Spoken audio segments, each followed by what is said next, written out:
आप सभी को मेरा नमस्ते। मेरा नाम है ओम और आप देख रहे हैं मेरा YouTube channel SSC and railway hub IQ. जैसा कि दोस्तों हम लोग जो है लुसेंट बायोलॉजी कर रहे थे, तो उसमें हम लोगों ने 4 चैप्टर ऑलरेडी कंप्लीट कर चुका है और आज जो है 5वां क्लास है, यानी 5वां चैप्टर है। तो और चैप्टर का जो है नाम है वो है पादप कार्यकी, इसको इंग्लिश में बोलते हैं प्लांट फिजियोलॉजी। तो चलिए हम लोग क्वेश्चन की तरफ चलते हैं।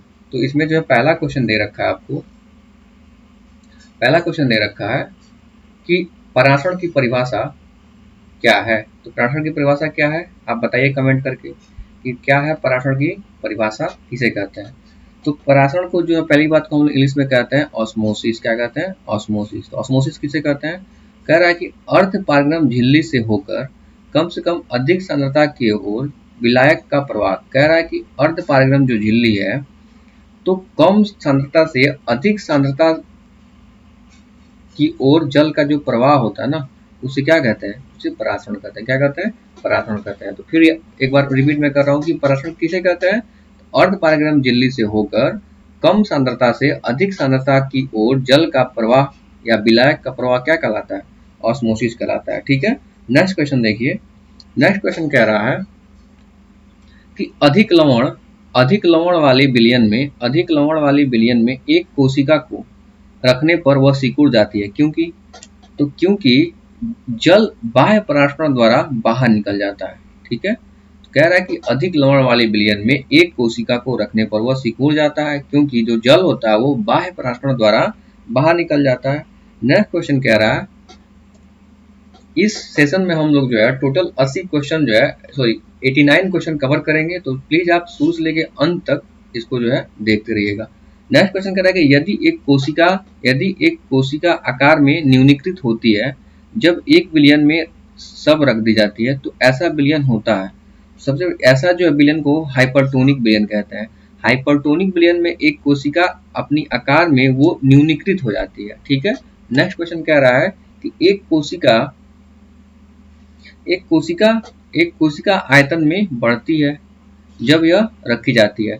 मतलब जब कोशिका को अल्पपराशरी विलयन में रखेंगे तो वो क्या करेगी ना, वो अपनी आयतन में जो है अपना साइज जो है वो बढ़ाएगी, इंक्रीज करेगी। नेक्स्ट क्वेश्चन कह रहा है कि बीज फूलते हैं जब जल में रखे जाते हैं, क्यों? तो ये अंतः शोषण के कारण ऐसा होता है। अंतः शोषण के कारण क्या होता है कि जब भी हम बीज को जल में रखते हैं तो वह फूल जाते हैं। ठीक है, नेक्स्ट क्वेश्चन कह रहा है कि लकड़ी के बने दरवाजे को वर्षा ऋतु में फूलना होता है। मतलब जो लकड़ी के जो दरवाजे होते हैं वो वर्षा में जो है, वर्षा में क्या होते हैं, ये फूल जाते हैं। तो ये फूलते क्यों है? तो ये भी जो है अंतः शोषण के कारण क्या होते हैं, ये फूल जाते हैं। तो अंतः शोषण मतलब जो लकड़ी जो होती है ना वो बरसात में जो फूल जाती है तो क्या करेगी, वो पानी को एब्जॉर्ब कर लेती है। क्या करती है? एब्जॉर्ब करती है, मतलब शोषण करती है उसका, इसलिए वो फूल जाती है। नेक्स्ट क्वेश्चन कह रहा है कि उर्वरक जो होते हैं, जो फर्टिलाइजर होते हैं, उर्वरकों का अतिरिक्त मात्रा में प्रयोग पौधे की मृत्यु का कारण बनता है। कि अगर आप खेत में या फिर कहीं भी अगर आप किसी पौधे में अधिक उसकी क्षमता से अधिक अगर आप खाद देते हैं तो वो जो पौधे ग्रो नहीं करती हैं, वो डेड कर जाती हैं, मर जाती हैं। क्यों? क्योंकि बाह्य पराशरण के कारण ऐसा होता है। क्योंकि बाह्य पराशरण के कारण ऐसा होता है। पराशरण की क्रिया द्वारा कोशिकाओं या ऊतकों से जल का निकास बाह्य मतलब पराशरण कहलाता है। इसमें क्या होता है कि जल जो होती है ना वो पूरे जो है बॉडी से बाहर निकल जाती है, जो पौधे की जो बॉडी होती है उससे बाहर निकल जाती है। नेक्स्ट क्वेश्चन कह रहा है कि पौधों में जल परिवहन। तो जब भी जल परिवहन का बात आएगा, पौधों में जल मतलब जैसे जल जैसे जाइलम, तो जल परिवहन पौधों में किसके द्वारा होता है? जाइलम के द्वारा होता है। और यहाँ देखिए फ्लोएम, तो फ्लोएम जो क्या करता है, ये भोजन का जो है परिवहन करता है। नेक्स्ट क्वेश्चन देखिए। नेक्स्ट क्वेश्चन कह रहा है कि भूमि में पौधे की जड़ों के लिए उपलब्ध जल होता है। तो ये जो है कोशिका जल होता है। क्या होता है? कोशिका जल। तो भूमि के मतलब जमीन के अंदर पौधों के जड़ों के लिए जो उपलब्ध जो जल होता है ना उसे क्या कहते हैं? कोशिका जल कहते हैं। नेक्स्ट क्वेश्चन देखिए। कह रहा है कि पौधों की वृद्धि के लिए कितने आवश्यक तत्वों की जरूरत होती है। तो पौधों की वृद्धि के लिए जो 17 आवश्यक तत्व जरूरी होती है। अब देखिए यहाँ पे जो है आवश्यक तत्वों में जो प्राथमिक पोषक तत्व में 3 आते हैं। कौन कौन आते हैं? 3 आते हैं। NPK नाइट्रोजन, फास्फोरस और पोटेशियम। ये किस में आते हैं? इन्हें हम लोग जो है क्या कहते हैं, इन्हें हम लोग प्राथमिक पोषक तत्व कहते हैं। क्या कहते हैं? प्राथमिक पोषक तत्व कहते हैं। तो मैं बता रहा था कि जो प्राथमिक पोषक तत्व होते हैं उनमें जो है नाइट्रोजन, फास्फोरस और पोटेशियम।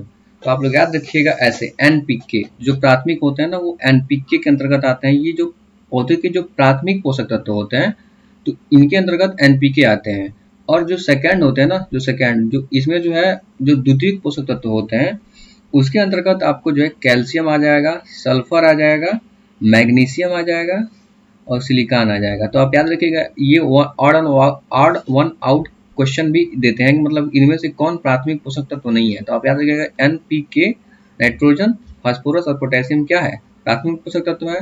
और कैल्शियम, सल्फर, मैग्नीशियम, सिलिकॉन ये सेकेंडरी पोषक तत्व है। ठीक है। तो नेक्स्ट क्वेश्चन कह रहा है कि धान का खैरा रोग जो है, धान का जो खैरा रोग होता है, धान पहला बात कि खैरा रोग किस में होता है? तो धान में होता है। तो यहाँ से एक और क्वेश्चन बना कि धान का खैरा रोग या लघुपत रोग किस तत्व की कमी के कारण होता है? तो आपको पता ही होगा किसके कारण होता है। ये जिंक के कारण होता है। किसके कारण होता है? जिंक, यानी जस्ता के कारण होता है। ये जिंक के कारण होता है। जिंक का जो संकेत होता है Zn होता है। तो धान का जो खैरा रोग होता है ना, किसके कारण होता है? यह जो है जिंक की कमी के कारण होता है। अब नेक्स्ट क्वेश्चन देखिए, कह रहा है कि फूल गोभी का जो बीटल रोग है किस तत्व की कमी से होता है? तो फूल रोग पहला कि गोभी में कौन सा रोग? तो वीपटेल यानी कि जो बीटल रोग होता है किसमें होता है? गोभी में होता है। और ये कह रहा है किसकी कमी से होता है? तो ये जो है मॉल्बिडिनम की कमी से होता है। किसकी कमी से होता है? मॉल्बिडिनम। तो इसको एमओ जो है वो संकेत है मॉल्बिडिनम। तो मॉल्बिडिनम की कमी से जो है यह होता है। और मॉल्बिडिनम का जो परमाणु क्रमांक होता है वो 42 होता है। कितना होता है? 42 होता है। नेक्स्ट क्वेश्चन देखिए, कह रहा है कि जो पत्तियों में जो है हरिमहीनता किसकी कमी के कारण होता है? तो हरिमहीनता जो होता है ये पत्तियों में ये मैग्नीशियम की कमी के कारण होता है। किसकी कमी के कारण होता है? मैग्नीशियम की कमी के कारण होता है। और इसको इंग्लिश में बोलते हैं क्लोरोसिस। हरिमहीनता को इंग्लिश में बोलते हैं क्लोरोसिस। तो पत्तियों में जो क्लोरोसिस होता है किसकी कमी के कारण होता है? ये मैग्नीशियम की कमी के कारण होता है। नेक्स्ट क्वेश्चन कह रहा है कि पौधों में वातकोत्सर्जन किसकी प्रक्रिया है? तो वातकोत्सर्जन जब भी होगा उसमें क्या होता है? वो जल की हानि होती है, यानी जल उसमें निकलता है। तो वातकोत्सर्जन में क्या होता है? जल की जो है हानि होती है। नेक्स्ट क्वेश्चन कह रहा है कि जल बिंदुओं के रूप में जल की हानि क्या कहलाता है? आपको पता है कि जल बिंदुओं के रूप में जल की हानि, जल बिंदुओं के रूप में जल की हानि क्या कहलाता है? जल की हानि क्या कहलाता है? ये वातकोत्सर्जन कहलाता है। क्या कहलाता है? वातकोत्सर्जन ही कहलाता है। नेक्स्ट क्वेश्चन देखिए, वातकोत्सर्जन में होता है, इस वातकोत्सर्जन में क्या होता है? तो मैंने बताया क्या कि ये क्या होता है, पानी का जो है नुकसान होता है। तो इसमें पत्तियों से पानी वाष्प के रूप में निकल जाता है, यानी पत्तियों से पानी वाष्प के रूप में निकल जाता है। तो वातकोत्सर्जन में क्या होता है कि जो पानी निकलता है किससे? पत्तियों से। ठीक है। नेक्स्ट क्वेश्चन दे रखा है कि वातकोत्सर्जन मापी यंत्र क्या है? मतलब वातकोत्सर्जन को मापने वाले यंत्र को क्या कहते हैं? इसको कहते हैं फोटोमीटर। क्या कहते हैं? फोटोमीटर। अब देख लीजिए हाइग्रोमीटर, तो इसको क्या कहते हैं? ये हाइग्रोमीटर क्या करता है? ये नमी को मापता है। कि क्या किसको मापता है? नमी को मापता है। हाइग्रो नमी मापता है। और क्रेस्कोग्राफ ये जो पौधों की जो लंबाई में जो वृद्धि होती है ना, ये उसको नापता है। और एक होता है हाइग्रोमीटर, एक होता है हाइड्रोमीटर। तो ये जो हाइड्रोमीटर होता है ना, हाइड्रोमीटर ये घनत्व को मापता है। किसको मापता है? घनत्व को मापता है। तो हाइड्रो डी से डेंसिटी घनत्व को मापता है और हाइग्रो नमी को मापता है। क्रेस्कोग्राफ पौधों की लंबाइयों को मापता है और फोटोमीटर जो होता है वो वातकोत्सर्जन को मापता है। नेक्स्ट क्वेश्चन देखिए, कह रहा है कि पौधों में वातकोत्सर्जन की जो क्रिया होती है वो किसमें होती है? तो आपको पता है कि वातकोत्सर्जन की क्रिया किसमें होती है? पूरे पौधों में होती है। किसमें होती है? पूरे पौधों में होती है। नेक्स्ट क्वेश्चन देखिए, कह रहा है कि वह दशा जिसमें वातकोत्सर्जन अधिक तेजी से होती है, मतलब वो कौन सी जो है दशा है जिसमें वातकोत्सर्जन सबसे अधिक तेजी से होती है? आपको पता है कि जो है नमी कम से कम होना चाहिए और टेम्परेचर हाई होना चाहिए। तो कह रहा है कि लो, मतलब जो नमी होती है वो लो होनी चाहिए और ऊंचा तापमान होना चाहिए, मतलब हाई टेम्परेचर होना चाहिए। तो हाई टेम्परेचर होगा तो जल्दी क्या होगा? तो मतलब पानी जल्दी से जल्दी शरीर से बाहर निकलेगा या पौधों के शरीर से। तो क्या कह रहा है कि वाष्पोत्सर्जन अधिक किस कंडीशन में होगा? तो ये निम्न नमी होगा और उच्च तापमान होगा। उस कंडीशन में क्या होगा? वाष्पोत्सर्जन अधिक तेजी से होगा। नेक्स्ट क्वेश्चन कह रहा है कि पत्तियों के दो प्रमुख कार्य क्या होते हैं। पत्तियों के जो दो प्रमुख कार्य हैं वो क्या क्या है। सबसे बड़ी बात है कि प्रकाश संश्लेषण में जो है पत्तियों के द्वारा ही किया जाता है भोजन को बनाना। तो पत्तियों का कार्य क्या है, प्रकाश संश्लेषण में यही भाग लेती हैं। और वाष्पोत्सर्जन पत्तियों के माध्यम से ही होता है। पत्तियों में जो रंध्र होते हैं ना, रंध्र, तो रंध्र के माध्यम से वाष्पोत्सर्जन होता है, तो वो पत्तियों में ही पाया जाता है। और प्रकाश संश्लेषण यानी पत्तियों के द्वारा ही पौधे अपना भोजन बनाते हैं। इसलिए जो है पत्तियों का जो मुख्य कार्य है वो क्या है, वो जो दो प्रमुख कार्य है वो प्रकाश संश्लेषण है और वाष्पोत्सर्जन है। नेक्स्ट क्वेश्चन कह रहा है कि पौधों में होने वाली क्रियाओं में से एक जो इनका तापमान कम कर सकती है वह क्या होती है। तो वह होती है वाष्पोत्सर्जन। आपको पता है कि जब शरीर से जो है पानी निकलेगा या फिर जो पौधों में जो वाष्पोत्सर्जन होगा, पानी की जो कमी होगी तो क्या होगी, इनका तापमान जो है कम हो जाएगा। ठीक है। नेक्स्ट क्वेश्चन कह रहा है कि ये किस क्रिया के फलस्वरूप पौधों में ऑक्सीजन का निकास एक कार्बन डाइऑक्साइड का अवशोषण होता है। तो ये जो है प्रकाश संश्लेषण क्रिया में ऐसा होता है कि जो है ऑक्सीजन का निकलता है और कार्बन डाइऑक्साइड का अवशोषण होता है। आपको पता है कि जब जब जब प्रकाश संश्लेषण क्रिया में जो है CO2 भाग लेता है, तो वही जो है CO2 भाग लेता है और O2 बनता है। तो जो है वही कह रहा है कि किस क्रिया के फलस्वरूप पौधों में ऑक्सीजन का निकास तथा कार्बन डाइऑक्साइड का अवशोषण होता है। तो पौधे कार्बन डाइऑक्साइड लेते हैं एटमॉस्फेयर से और भोजन बनाते हैं। नेक्स्ट क्वेश्चन कह रहा है कि प्रकाश संश्लेषण के लिए किसकी जरूरत होती है। तो आपको पता है प्रकाश संश्लेषण की जल की भी जरूरत होती है, पर्णहरित की जरूरत होती है और प्रकाश यानी धूप की जरूरत होती है। यानी कि ये तीनों इसका जो है करेक्ट आंसर है। नेक्स्ट क्वेश्चन कह रहा है कि प्रकाश संश्लेषण की क्रिया में क्या बाहर निकलता है। तो प्रकाश संश्लेषण की क्रिया में क्या बाहर निकलता है, ऑक्सीजन। क्या निकलता है, ऑक्सीजन। और ये ऑक्सीजन कहाँ से प्राप्त होता है, ये जल से ऑक्सीजन निकलता है। कहाँ से निकलता है, जल से ऑक्सीजन निकलता है। नेक्स्ट क्वेश्चन देखिए, कह रहा है निम्न में से कौन सा कथन असत्य है। तो कौन सा कथन असत्य है, आपको पता है कि प्रकाश, पहला ऑप्शन कह रहा है कि प्रकाश संश्लेषण सूर्य के प्रकाश में होता है, ये बिल्कुल सही है। कह रहा है कि प्रकाश संश्लेषण में कार्बन डाइऑक्साइड का उपयोग किया जाता है, ये भी सही है। कह रहा है कि प्रकाश संश्लेषण में O2 का उपयोग किया जाता है। आपको पता है कि O2 का उपयोग नहीं किया जाता है। किसका उपयोग किया जाता है, CO2 का उपयोग किया जाता है, इसलिए ये गलत है। और प्रकाश संश्लेषण में O2 बाहर निकलता है, ये बिल्कुल सही है। नेक्स्ट क्वेश्चन देखिए, नेक्स्ट क्वेश्चन कह रहा है कि प्रकाश संश्लेषण की प्रक्रिया का प्रथम चरण क्या होता है। तो प्रकाश संश्लेषण की जो प्रक्रिया होती है, इसमें जो प्रथम चरण होता है ना, उसमें क्या होता है कि सूर्य के प्रकाश द्वारा क्लोरोफिल का उत्तेजन जो होता है, ये प्रथम चरण में होता है। नेक्स्ट क्वेश्चन देखिए, नेक्स्ट क्वेश्चन कह रहा है कि प्रकाश संश्लेषण की दर सबसे अधिक होती है, कब होती है। तो आपको पता है कि जब लाल रंग के प्रकाश में प्रकाश संश्लेषण की जो दर होती है वो सबसे अधिक होती है। नेक्स्ट क्वेश्चन कह रहा है कि प्रकाश संश्लेषण की जो दर होती है वो किस प्रकाश में सबसे कम होती है। सबसे कम किस में होती है, सबसे कम जो होती है वो वैगनी में होती है। क्या होती है, वैगनी। आप ऐसे भी याद रख सकते हैं, विबज्योर।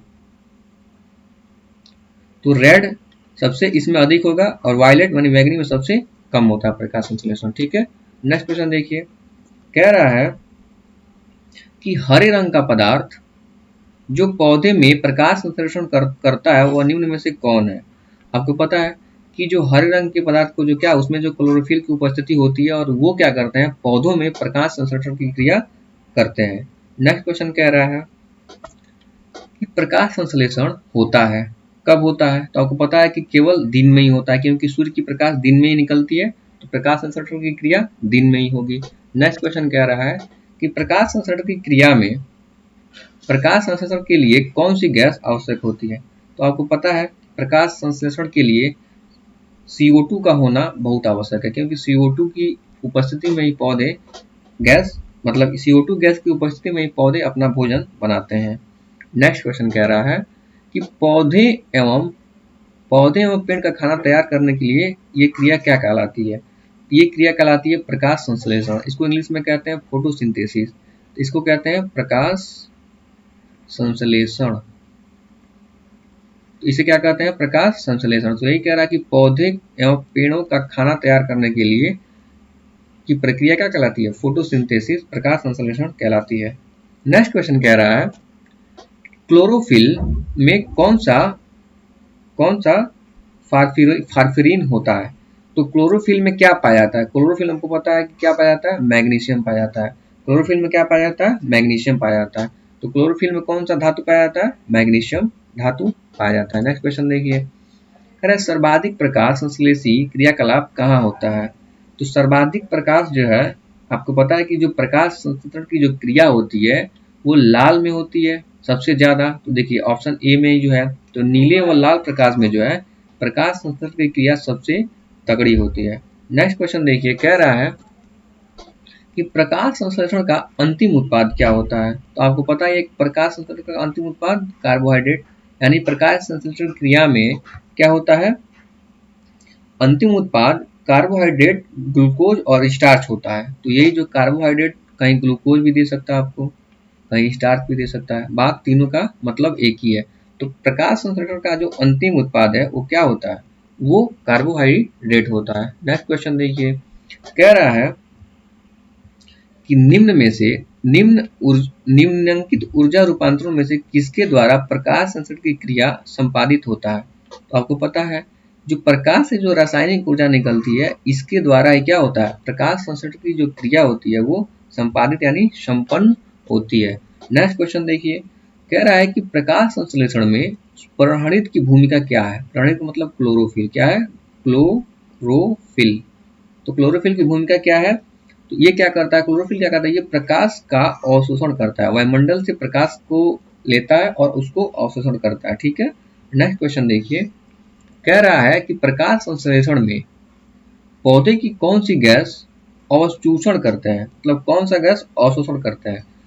यहाँ पे जो है अवशोषण है, तो कौन सा गैस अवशोषण करते हैं? आपको पता है कि प्रकाश संश्लेषण में CO2 गैस भाग लेती है, यानी कार्बन डाइऑक्साइड इसका जो है आंसर होगा। CO2 भाग लेती है, कौन सी गैस निकलती है, तो इससे O2 गैस निकलती है। नेक्स्ट क्वेश्चन देखिए, कह रहा है कि प्रकाश संश्लेषण में हरे पौधे द्वारा कौन सी गैस छोड़ी जाती है? आपको पता ही है कि प्रकाश संश्लेषण में जो है पौधे क्या करते हैं, कार्बन डाइऑक्साइड लेते हैं और ऑक्सीजन छोड़ते हैं। हम लोग बचपन से पढ़ते हुए आए हैं, वही क्वेश्चन है। नेक्स्ट क्वेश्चन कह रहा है कि प्रकाश संश्लेषण के समय निकलने वाली गैस का क्या नाम है? आपको पता है प्रकाश संश्लेषण में जो ऑक्सीजन गैस निकलती है, तो इसका आंसर हो गया ऑक्सीजन।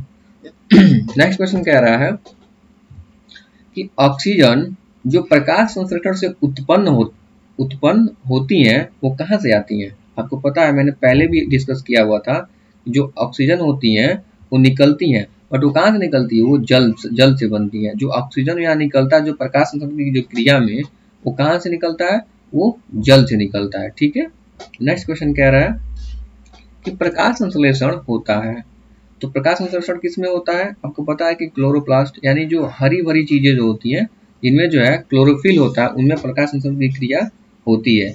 और क्लोरोप्लास्ट में हरे रंग का वर्णक क्लोरोफिल पाया जाता है। आपको पता है क्लोरोप्लास्ट में क्या पाया जाता है, क्लोरोफिल। और क्लोरोफिल क्या होता है, हरा होता है। ये क्या करता है, क्लोरोफिल क्या करता है, ये प्रकाश का अवशोषण करता है। क्या करता है, प्रकाश का अवशोषण करता है, किसमें, प्रकाश संश्लेषण की क्रिया में। नेक्स्ट क्वेश्चन कह रहा है कि प्रकाश संश्लेषण का प्रथम स्थिर यौगिक है। तो आपको पता है कि प्रकाश संश्लेषण की क्रिया में क्या बनता है, ग्लूकोज बनता है या कार्बोहाइड्रेट बोलिए। तो वो जो है प्रथम स्थिर जो यौगिक क्या बनता है, कार्बोहाइड्रेट ग्लूकोज बनता है। तो C6H12O6। नेक्स्ट क्वेश्चन देखिए, कह रहा है कि ऐसी जैविक क्रिया जिसमें शर्करा तथा वसा का ऑक्सीकरण होता है तथा ऊर्जा मुक्त होती है वो क्या कहलाते हैं? पता है इसे क्या कहेंगे, इसे कहते हैं, कह रहा है कि ऐसी जैविक क्रिया जिसमें शर्करा तथा वसा का ऑक्सीकरण होता है और ऊर्जा मुक्त होती है। आपको पता है ये किसमें होता है, श्वसन में होता है। तो जो रेस्पिरेशन होता है ना, उसमें जो ये क्रिया होती है, इसमें ये होती है कि शर्करा तथा वसा का ऑक्सीकरण होता है और उससे जो है ऊर्जा निकलती है। नेक्स्ट क्वेश्चन कह रहा है कि श्वसन माप का यंत्र कहलाता है। तो श्वसन मापने वाला यंत्र क्या होता है, रेस्पिरोमीटर होता है। श्वसन को बोलते हैं इंग्लिश में रेस्पिरेटरी, और इससे जो बनता है वो होता है इसी से मिल के बना होता है रेस्पिरोमीटर। तो श्वसन मापने का यंत्र क्या होता है, रेस्पिरोमीटर होता है। नेक्स्ट क्वेश्चन देखिए, कह रहा है कि CO2 गैस मुक्त होती है, जो कार्बन डाइऑक्साइड जो गैस होती है किससे मुक्त होती है? तो श्वसन के अंतर्गत आपको पता है कि जब हम लोग सांस लेते हैं तो क्या लेते हैं, O2 लेते हैं और CO2 छोड़ते हैं। तो वही कह रहा है कि मुक्त होती है, यानी CO2 निकलती है। CO2 किस में निकलती है, श्वसन के अंतर्गत, श्वसन के क्रिया के अंतर्गत निकलती है। नेक्स्ट क्वेश्चन कह रहा है कि रात्रि में वृक्षों के नीचे सोने की सलाह नहीं दी जाती है, क्योंकि आपको पता ही है, क्योंकि जो है पौधे क्या करते हैं कि रात में जो है CO2 गैस छोड़ते हैं, क्या कर छोड़ते हैं CO2, और मनुष्य जो क्या होता है वो O2 लेता है। तो जाहिर सी बात है जहाँ CO2 की मात्रा अधिक होगी, अगर वहाँ जो है सांस लेने में क्या अंदर जाएगा, फेफड़े के अंदर CO2 जाएगी, और जो है वो अंदर जाएगी तो वो बीमारी की कारण बनेगी। इसीलिए क्या कहा जाता है कि रात में जो है पौधों के नीचे नहीं सोया जाता है। नेक्स्ट क्वेश्चन कह रहा है कि एटीपी का फुल फॉर्म क्या है। तो आपको पता है कि एटीपी का फुल फॉर्म क्या है, एडिनोसिन ट्राइफॉस्फेट। क्या है, एडिनोसिन ट्राइफॉस्फेट। क्या है, एडिनोसिन ट्राइफॉस्फेट। तो इसका फुल फॉर्म क्या है, एडिनोसिन ट्राइफॉस्फेट। अब देखिए कह रहा है अनाक्षी श्वसन में अंतिम उत्पाद क्या है। आपको पता है कि अनाक्षी श्वसन किसे कहते हैं, तो ऑक्सीजन के बिना जो श्वसन होता है उसको क्या कहते हैं, अनाक्षी श्वसन कहते हैं। और इसका जो अंतिम उत्पाद जो होता है वो इथाइल अल्कोहल होता है। क्या होता है, इथाइल अल्कोहल होता है। क्या होता है, इथाइल अल्कोहल इसका अंतिम उत्पाद होता है। नेक्स्ट क्वेश्चन देखिए, कह रहा है नेक्स्ट क्वेश्चन कि आखिरी श्वसन का अंतिम उत्पाद क्या होता है। तो आपको पता है कि आखिरी श्वसन किसे कहते हैं, तो ऑक्सीजन की उपस्थिति में जो श्वसन होता है ना उसे आखिरी श्वसन कहते हैं। और आखिरी श्वसन में सबसे निकलते क्या है इसमें, तो CO2 यानी कार्बन डाइऑक्साइड का जल इससे निकलते हैं। नेक्स्ट क्वेश्चन देखिए, इक्यावन नंबर क्वेश्चन जो कह रहा है, 51 क्वेश्चन कह रहा है कि भूमि की अधिक गहराई पर बोए गए बीज प्रायः अंकुरित नहीं होते हैं। मतलब अगर आप जमीन के अंदर अधिकतम गहराई पर अगर कोई बीज बोते हैं तो जो है वो अंकुरित नहीं हो पाते हैं। क्यों, क्योंकि उतना नीचे उनको वायु नहीं मिल पाती है, इसके कारण वो अंकुरित नहीं होते हैं। ठीक है, नेक्स्ट क्वेश्चन देखिए, कह रहा है कि कोशिका के भीतर श्वसन का केंद्र होता है। आपको पता है कि ये एक ही जगह होता है, कि कोशिका के भीतर श्वसन कहाँ होता है, माइटोकॉन्ड्रिया में होता है। तो इसका आंसर क्या हो जाएगा, माइटोकॉन्ड्रिया हो जाएगा। और देखिए इसलिए माइटोकॉन्ड्रिया को जो है कोशिका का, इसको जो है कोशिका का श्वसनांग कहते हैं। क्या कहते हैं, श्वसनांग कहते हैं। क्यों कहते हैं, क्योंकि इसके भीतर क्या होता है, श्वसन होता है। अब देखिए कोशिका का पावर हाउस भी जो है, पावर हाउस किसको कहा जाता है, तो माइटोकॉन्ड्रिया को कोशिका का पावर हाउस कहा जाता है। हिंदी में इसको बोलता है शक्ति गृह।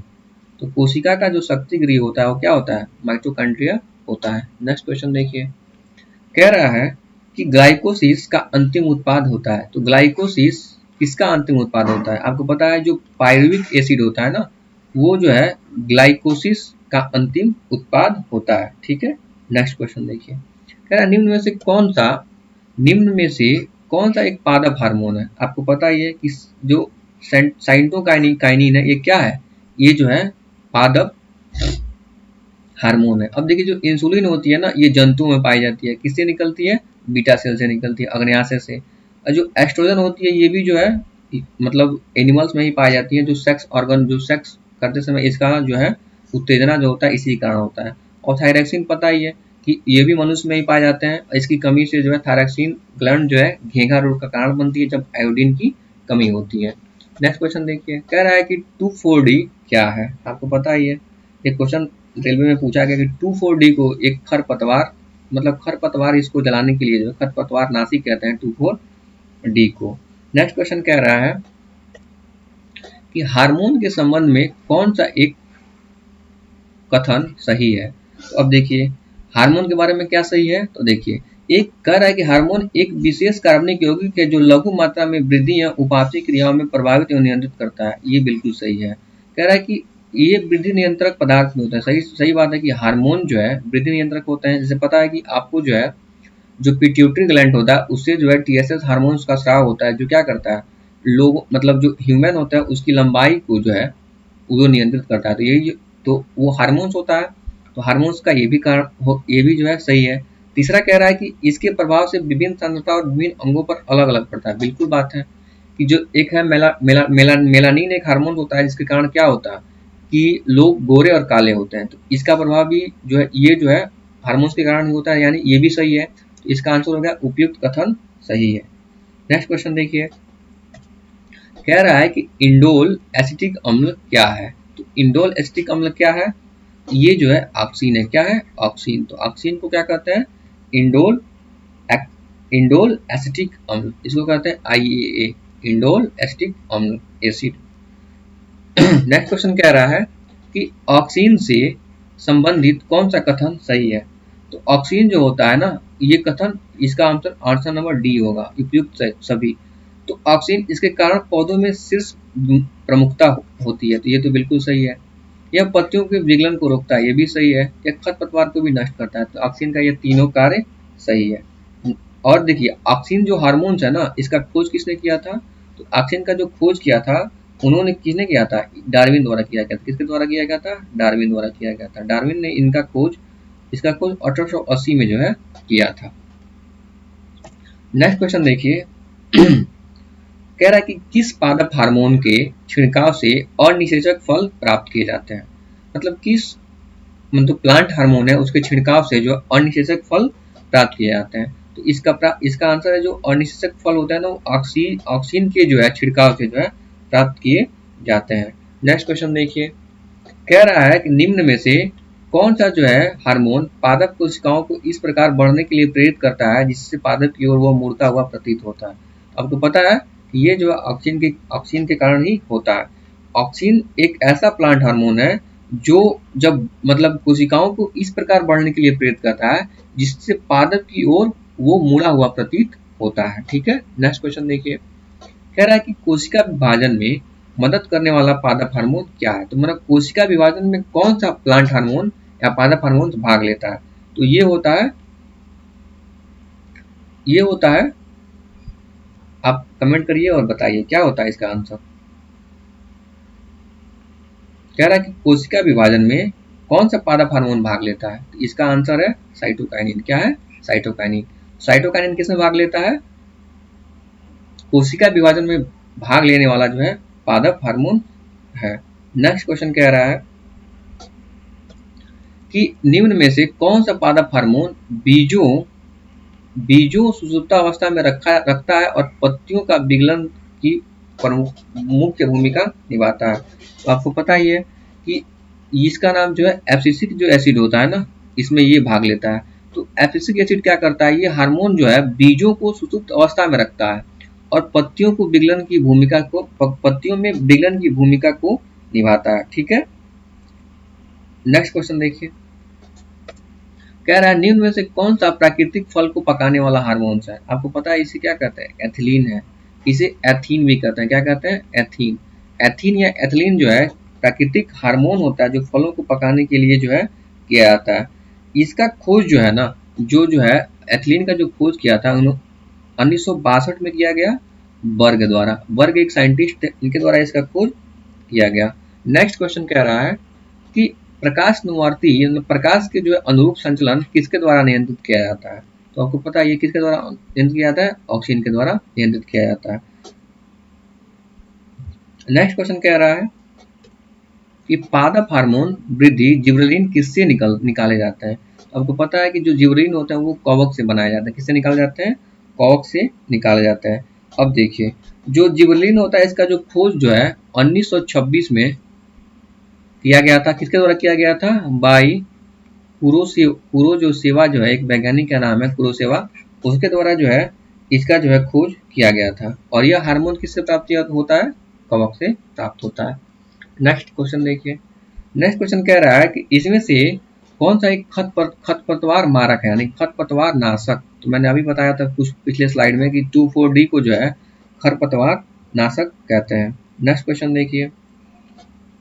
नेक्स्ट क्वेश्चन कह रहा है कि पादप वृद्धि अनुमापन के साथ किस भारतीय वैज्ञानिक का नाम जुड़ा है।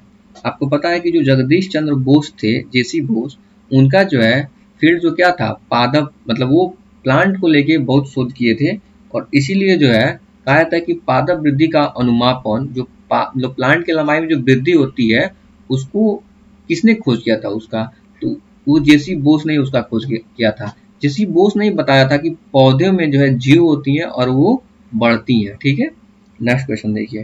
कह रहा है निम्न में से किस पेड़ को अपनी वृद्धि के लिए सर्वाधिक मात्रा में जल की आवश्यकता होती है। तो ये जो है यूकेलिप्टस होता है। तो यूकेलिप्टस होता है सबसे लंबा पौधा, यही होता है। इसमें जो है वृद्धि के लिए किसकी आवश्यकता होती है, तो इस सबसे अधिक जल की आवश्यकता इसमें ही होती है। नेक्स्ट क्वेश्चन देखिए, कह रहा है ऑक्सेनोमीटर का प्रयोग करते हैं। तो ऑक्सेनोमीटर का प्रयोग क्या करते हैं? वृद्धि मापने के लिए जो इसका प्रयोग किया जाता है। नेक्स्ट क्वेश्चन देखिए, कह रहा है कि पौधों में वृद्धि होती है। पौधों में वृद्धि क्यों कब तक होती है? तो यार पौधे जब तक मरते नहीं है ना, जीवन पर्यंत, पूरी जीवन जो है, होल लाइफ जो है, पूरी लाइफ जो है पौधों में क्या होती है? इनकी लंबाई में जो है वृद्धि होती है। आपको पता है कि पौधों की वृद्धि के लिए 17 पोषक तत्व की आवश्यकता होती है। इसमें जो प्राथमिक पोषक तत्व हमने बताया था क्या होता है? प्राथमिक पोषक तत्व क्या होता है? जो प्राइमरी पोषक तत्व होता है उसमें NPK आता है। ठीक है, तो आप इसको याद रखिएगा। नेक्स्ट क्वेश्चन कह रहा है कि समय और आकार के संदर्भ में होने वाली वृद्धि को ग्राफ पर अंकित करने के लिए एस आकार का वक्र बनाता है, जिसे कहते हैं। तो जो एस आकार का जो ये वक्र होता है इसको क्या कहते हैं? इसको हम लोग कहते हैं सिग्माइड वक्र। तो आप याद रखिएगा, जो एस आकार का जो वक्र होता है, एस से सिग्माइड, इसे क्या कहेंगे? सिग्माइड वक्र कहेंगे। ठीक है, नेक्स्ट क्वेश्चन देखिए, कह रहा है कि पौधों की लंबाई में वृद्धि के लिए आवश्यक नहीं है। तो पौधों में लंबाई की वृद्धि के लिए क्या आवश्यक नहीं है? सोडियम। आपको पता है कि कैल्शियम जो है सेकेंडरी होता है और नाइट्रोजन और फास्फोरस जो प्राइमरी पोषक तत्व होता है। नाइट्रोजन, फास्फोरस और क्या होता है? पोटेशियम। तो एनपीके जो है प्राइमरी पोषक तत्व है, तो इसकी वृद्धि तो इसमें ये तो जो है आवश्यक होगी ही। और कैल्शियम जो है ये भी क्या है? सेकेंडरी पोषक तत्व में आता है, तो ये भी इसकी भी जो जरूरत है। तो इसमें किसकी आवश्यकता नहीं है? तो वो है सोडियम की आवश्यकता नहीं होती है। तो इसका आंसर क्या है? Option number A. Next question कह रहा है कि पौधों की वृद्धि गतियां जो प्रकाश उद्दीपन के कारण होती है उन्हें कहते हैं। देखिए, जो प्रकाश के, देखिए जहां भी जो प्रकाश का नाम आएगा ना, वहां हेलियो शब्द आएगा। क्या आएगा? हेलियो शब्द। तो जो है इसको कहते हैं हेलियोट्रोपिज्म। प्रकाश का नाम जहां भी आएगा वहां हेलियो शब्द आएगा। नेक्स्ट क्वेश्चन देखिए, कह रहा है कि बाह्य उद्दीपनों द्वारा प्रेरित पादप गति क्या कहलाता है? तो ये किसे कहते हैं? कंपानुपूचन गति। क्या कहते हैं? कंपानुपूचन गति कहते हैं। तो कंपानुपूचन गति पुष्प की पराग नलिका में वृद्धि है। ये गति जो है, ये जो पुष्प की जो है ना, फूल की जो है, जो पराग नलिका होती है ना, पराग नलिका, उसमें ये क्या करता है? वृद्धि करता है। तो बाह्य उद्दीपन द्वारा प्रेरित पादप की गति क्या कहलाती है? कंपानुकुंचन गति कहलाती है। नेक्स्ट क्वेश्चन देखिए, छुई मुई की पत्ती में कौन सी गति होती है? तो छुई मुई की जो पत्ती होती है उसमें कौन सी गति होती है? आपको पता है, इसमें भी क्या होती है? कंपानुकुंचन गति होती है। ठीक है, तो इसमें कौन सी गति होती है? छुई मुई में कंपानुकुंचन गति होती है। नेक्स्ट क्वेश्चन देखिए, कह रहा है कि स्पर्श करने पर छुई मुई पौधे की पत्तियां मुरझा जाती हैं। क्यों मुरझा जाती हैं? क्योंकि पर्णाधार की स्फीति दाब बदल जाता है। जो उन का जो उसका जो पर्णाधार होता है ना, उसका जो प्रेशर होता है ना, वो क्या होता है? बदल जाता है। इसलिए जो है उसको छूने पर वो मुरझा जाती है। कह रहा है कि सूर्य के प्रकाश की ओर बढ़ते हुए प्रहर का मुड़ना क्या कहलाता है? सूर्य की प्रकाश की ओर आ गया ना, प्रकाश की ओर, यानी हेलियो शब्द आएगा, तो इसका कहेंगे हेलियोट्रोपिज्म कहेंगे। ठीक है, नेक्स्ट क्वेश्चन कह रहा है कि किसी आधार के चारों ओर मटर और मटर के प्रतान का लिपटना एक अच्छा उदाहरण है। कह रहा है किसी आधार के चारों ओर मटर के प्रतान का, किसी आधार के चारों ओर मटर के प्रतान का जो है लिपटना क्या कहलाएगा? तो ये कहलाएगा स्पर्शानुवर्तन। क्या कहलाएगा? स्पर्शानुवर्तन कहलाएगा। नेक्स्ट क्वेश्चन कह रहा है कि जो संड्यू जो होता है, संड्यू तथा वीनस, ये फ्लाई ट्रैप कीटभक्षी पौधों की गति होती है। कह रहा है कि संड्यू और वीनस फ्लाई ट्रैप कीटभक्षी पौधों में कैसी गति होती है? तो ये जो है स्पर्शानुकुंचन गति होती है। जो मतलब कीटभक्षी पौधे हैं जो हैं, इनका नाम है Venus, fly trap and sundew. इनमें कौन सी गति होती है? इनमें जो है स्पर्शानुकुंचन गति होती है। नेक्स्ट क्वेश्चन कह रहा है कि जो जड़ें धनात्मक भूम्यानुवर्तन मतलब पॉजिटिव जियोट्रॉपिज्म होती हैं, जो जड़ें होती हैं वो पॉजिटिव जियोट्रॉपिज्म होती हैं। तो ये कह रहा है कि कौन सी जड़ें होती हैं? तो ये जो अधिकांश जड़ें जो होती हैं ना, वो जो है पॉजिटिव जियोट्रॉपिज्म होती हैं। जियोट्रॉपिज्म का मतलब है कि जो है ये जो है मतलब वो पौधे मतलब इसका मतलब होता है कि जो है ऐसे, मतलब जड़ें जो कह रहा है कि जो है, कह रहा है कि जो जियोट्रॉपिज्म मतलब पॉजिटिव जियोट्रॉपिज्म में क्या होता है? तो मतलब जमीन के अंदर जो वृद्धि होती है ना, तो आपको पता है कि जो जड़ें होती हैं वो जमीन के अंदर ही जाती हैं। तो यही कह रहा है कि पॉजिटिव जियोट्रॉपिज्म जो होता है कि इसे ही कहते हैं तो आपको पता है कि अधिकांश पौधों की जड़ें जमीन के भीतर ही होती हैं, इसीलिए कह रहा है कि ये जो है कि क्या होती हैं, अधिकांश जड़ें होती हैं। अब देखिए निगेटिव जियोट्रॉपी में क्या होता है कि ये जो है ऐसे जमीन के ऊपर की तरफ जो है अगर कोई पौधे की जड़ में वृद्धि होगी तो उसे क्या कहते हैं, निगेटिव जियोट्रॉपी कहते हैं। तो इसी के साथ जो है हम लोग जो है इस सेशन में जो है इस सेशन में जो है कंप्लीट किए 80 क्वेश्चन। तो आपका जो है थैंक यू इसको देखने के लिए। सब्सक्राइब करिए अगर चैनल पे आप नए हो तो, और फ्रेंडों में जो है फ्रेंड के पास जो है आप अपने सर्कल में जो है शेयर करिए। Thank you.